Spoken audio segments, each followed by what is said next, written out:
was adopted 2 days before my first birthday into this whole new family. That's my dad, Dr. Jim Culberson, who looks like a fabulous hippie. I love this photo.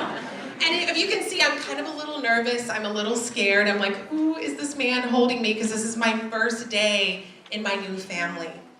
And that's our backyard as all the leaves have fallen off the trees. And my sisters, I have these 2 new sisters that I'm getting to meet for the first time. My sister Lynn, who has big glasses, and you'll see her in a moment. She's wearing a denim jumpsuit, dark hair, and my sister, and Lynn was 11 and Laura's 10, blonde hair, green eyes. So here I am in this whole new family. And my sisters wanted to tell all the neighborhood girls that I was here. So they said, come here, come here, come here, you gotta see my new little baby sister Sarah, you gotta see my new little baby sister Sarah. So the neighborhood girls came running over, and they sat in this big circle, and looked at me. And Catherine Morgan, who's right there in the navy blue, in the light blue t-shirt, looked at me. Now my sister's there in the denim outfit with the glasses. She looked at me and looked at my sister, and she said, no, wait a second. Is she black, or does she just have a really good tan? So this is Morgantown, West Virginia, 3% African American, and they hadn't seen very many kids of color. And my sister looked at her and she goes, this is my new little baby sister Sarah. She's part West African and part white American. And the girls were like, oh, okay. So I'm getting to know all of the kids in the neighborhood, and I grew up in this fun house in West Virginia. And when I show this picture in other parts of the country and in LA, this is like a really cool picture, like, wow, look at the snow. And I know here you're like, yeah, we know about the snow, right? But anyway, this is the house that I grew up in.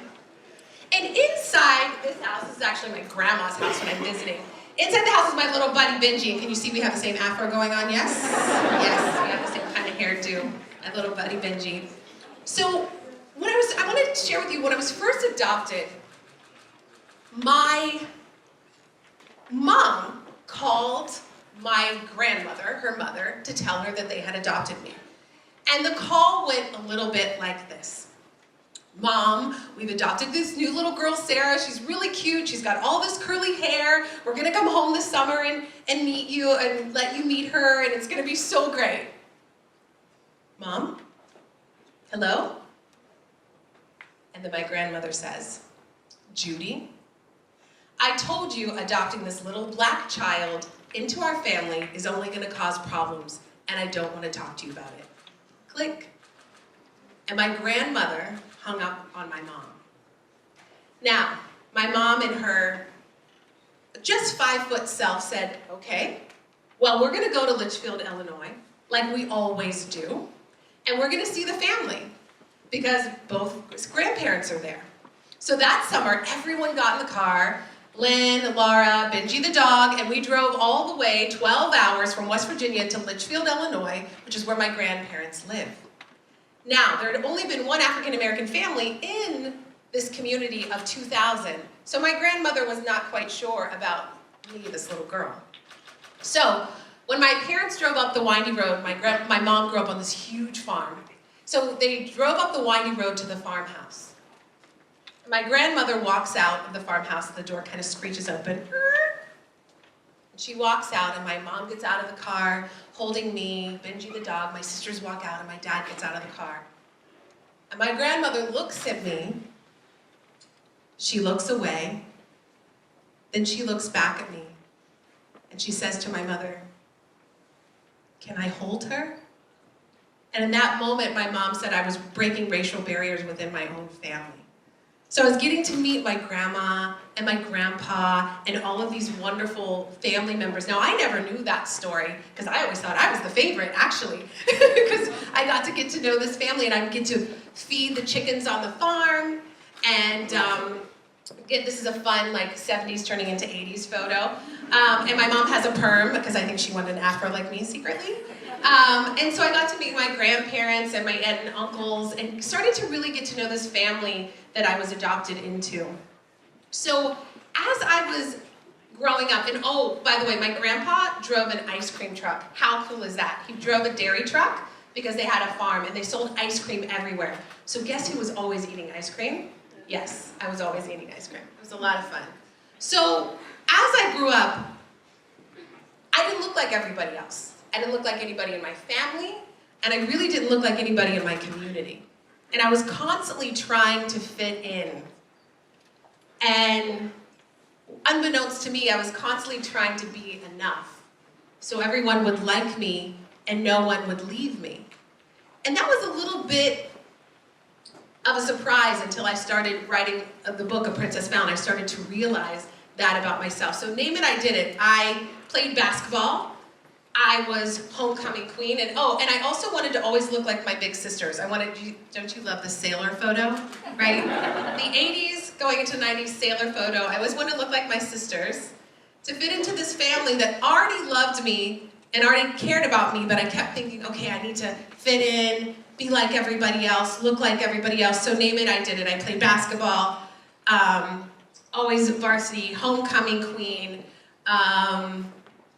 student body president, president of the class every year, full scholarship to college, like boom, da boom, da boom, da boom. Name it, I was going to do it.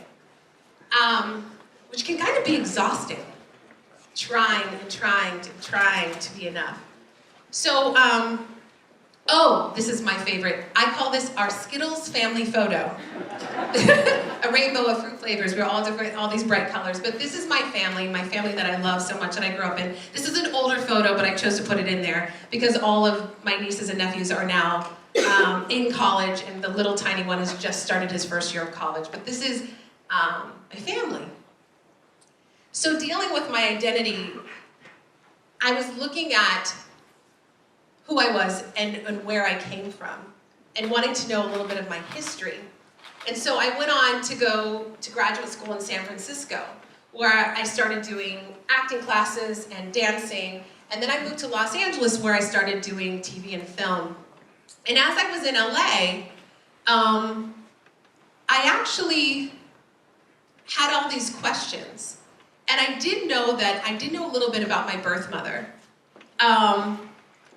And I was kind of questioning my identity and how to fit into the acting community. And a woman came out to me and she said, who was acting and had been in Coming to America and all these different films, and she was an incredible woman. And she said, I think you should put a weave in your hair. Can you imagine putting this in a weave? It's like this huge afro. I think you should put a weave in your hair so you can fit in to the acting community. And so I was thinking, okay, nothing wrong with weaves, but here I am still trying to fit into this world of being an actress now on television. And so I did that and thought, okay, great, I'm gonna put this weave in my hair and try to look like everybody else. And as I was in LA for a while, I had all these questions, and I thought, I wanna know who I look like.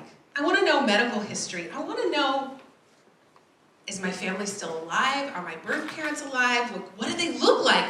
Is this where I got this crooked tooth? I had all these questions that I wanted to have answered, but I didn't know where to begin. And I chose to wait till I was an adult to kind of look into all of this. Because I don't think I would have been ready as a younger person, even in high school, emotionally, because you never know what you're gonna find. So I wanted to figure out and find some family, and I did find my birth mother's sister. My birth mother passed away of cancer when I would have been about 11, so I never got a chance to meet her, but I got to see pictures and hear stories, and I found out she loved to act and sing and dance, and I thought, how cool, because I love to act and sing and dance. And then I saw a picture of her, and she had these couple crooked teeth on the front. I've since had mine fixed, and I was like, that's where I got those crooked teeth. So I did this class called Landmark Worldwide, which is this educational program to have breakthroughs in whatever area of your life you're working on. So actors were in the class, CEOs of companies. So I thought, I'm gonna have a breakthrough in my acting career. But when I did this class, something much deeper showed up. I realized that I really wanted to find my birth father, but I was really angry. I didn't know I was angry. I just thought, I've got this great family. I don't really need to know, my birth father. I'm good. But when I did the course, which was to have a breakthrough in my acting career, I realized, wow, I'm angry. And then as I thought about it and did more of the course, I was like, wait a second. What was it like to be an African man, 19 years old, in West Virginia in the 70s, with a white woman getting ready to have a child? What had been like, maybe I should give this guy a break. And as I just kind of relaxed and let go of that anger, what was underneath was fear. It's sometimes easier to be angry than to actually deal with the fear that's really underneath. So once I let go of the anger, the fear was underneath. And I looked at that and I said, wow, I'd really like to meet him, but what if he doesn't want to meet me? I was so afraid of being rejected. And I was sitting in the class and they said, tell the person sitting next to you where you're holding back in your life. And I looked at my friend Art, who was sitting next to me, and I said, Art, I'm really afraid to find my birth father. And he said, why? I said, I don't know where to begin to find him. I've heard it costs thousands of dollars for a private investigator. I don't know if he's alive. I know he's West African, but I don't know where to begin to find him. And honestly, I'm so afraid of being rejected. And he said, look, I know a private investigator who won't charge you more than $100 and your father's gonna love you. And I said, okay. So I called the private investigator, 3 hours, all the information I needed for $25. No joke. Right? I heard that, right? No joke. That's how I felt. And then, no joke, and then I wrote a letter to Marilyn. When we used to write letters before Facebook, before all of this, Instagram and so on, I wrote a letter, and 4 days later, I got a phone call. And there was this woman on the other line. She said, hello, Sarah. This is Evelyn. How are you? And I thought, is this that Jamaican woman I met the other day? Because I wasn't expecting to hear from anybody so soon, and I couldn't quite get the dialect. She said, I'm your auntie. We received your letter. And I started to bawl. I said, thank you so much for calling. I didn't know if I'd ever hear from you. I didn't know if I'd ever see you. She said, Sarah, I was there when you were born. I used to take care of you when your mother would go to the grocery store. I said, hold on, let me get your uncle on the phone. And then my uncle gets on the phone and goes, oh, Sarah! I was like, whoa! He said, we are so happy you've been found. Do you know who you are? And I'm like, I'm Sarah? You are part of a royal family. Your great-grandfather was a Paramount Chief in Sierra Leone. Your grandfather was a Paramount Chief in Sierra Leone. Your grandfather was knighted Justice of the Peace by the Queen of England. And we have a chiefdom of 44,000 people. You can be a chief someday. You are considered a princess in this country. I was like, what? No, wait a second. I thought I'm just going to see a picture like my mother. We have the same crooked tooth and, go on from there, right? He said, we're going to contact your father in Sierra Leone. He's going to be so happy to meet you. And then all the fear came back up again. Like, oh, what if he doesn't want to meet me? What if he doesn't want to talk to me? What if he hasn't shared this with his family? All this fear came back up, and I was really scared and I was really nervous. So they start contacting all these different family members who live in the United States. And all of a sudden I start getting phone calls. Hello, I'm your Uncle Ali, your father's favorite uncle. Hello, my name is your Auntie Jenny. They used to call your father and me twins when we were little. Hello, Sarah, hello, Sarah, hello, Sarah, hello, Sarah. All of these different African family members are calling me, welcoming me to the family when I thought they're not going to want to meet me, they're not going to want to talk to me, and then it was just like, hello, Sarah. This huge welcoming. It was incredible. And as that started to die down and the 2 weeks went by because they had to get a message from village to village to get it to my father, who called me? Who do you think called me? Yes? Father. Yep, in the front row. Yes, thank you. My birth father called me from Sierra Leone, and I heard his voice for the first time. And the first thing he said to me is, he said, please forgive me. I didn't know how to find you after you've been put up for adoption. Your name had changed. Everything had changed. And I said, no, wait a second. Please forgive me, because I've been making you wrong my entire life just to protect myself, and I'm not going to do that anymore. And he said, okay. I said, I'd love to meet you. How do we do this? And he said, well, it's challenging for me to get a visa to come to the United States. Could you come here? And I said, I would love to. So I actually flew to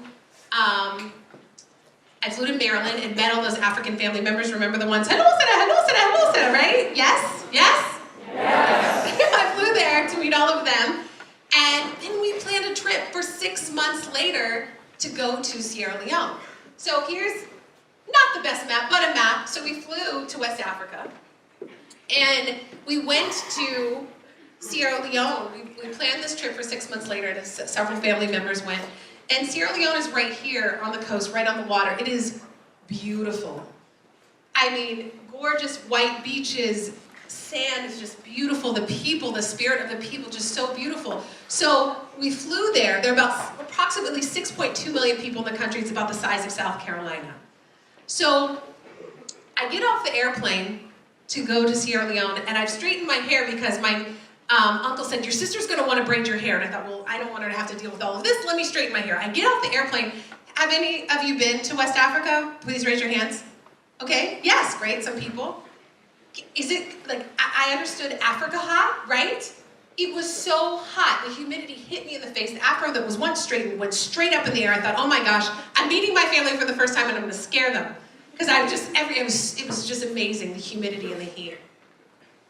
And I walk into the airport, and we go down the stairs, and I walk into the airport. So just imagine there's a small little airport, and I walk into it, and I see my father's face for the first time. This man that I've only heard his voice on the phone. And I'm so nervous, but when I see his face and I see his eyes, it's as if he's saying, please like me, please accept me, please like me, please accept me. And all of my nervousness went away because I thought, oh, I need to make sure he's okay. So I walked over and I gave him a big hug and I said, it's so good to finally meet you. He said, it's so good to finally meet you too. And he took my hand and we walked outside and my Aunt Amy was standing there and she said, turn around, girl, let me look at you, let me look at you. So I turned around and I met my Aunt Amy, the chief's wife, and we oh, that's my father. I got to meet this fabulous guy, Joseph Pessoa. And we took this ferry from Lunge, which my fabulous brother here from Sierra Leone knows, the ferry ride, I'm sure. Took the ferry ride from Lunge to Freetown, the capital. I got to see some of the beautiful beaches I was telling you about, and this picture doesn't even do justice. And then we stayed in this little tiny hotel. And the next morning, my father, there was a knock at the door. That's not a good sound. There we go. There was a knock at the door. And my father had this beautiful green African dress. He had the same matching green shirt on. He said, Sarah, I would love for you to wear this dress into our family's village.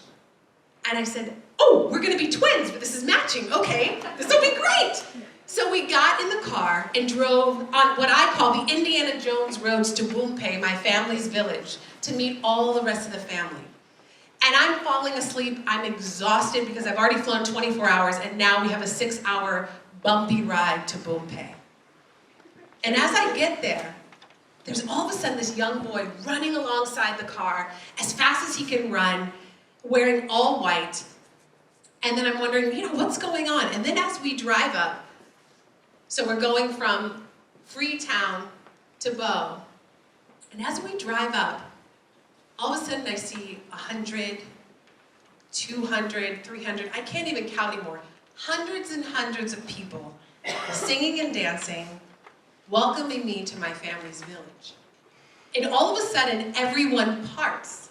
And all the women of the village come forward wearing the same green dress that I had been given that morning. And they're singing. They're singing, pa-da-tang, tang, tang, pa-da-tang, tang, tang, pa-da-do-a-do, way pura Sarah go to. They're singing, we're preparing for Sarah. And I've never met anyone there in my entire life. I'm literally pinching myself because I'm so overwhelmed. It's so beautiful.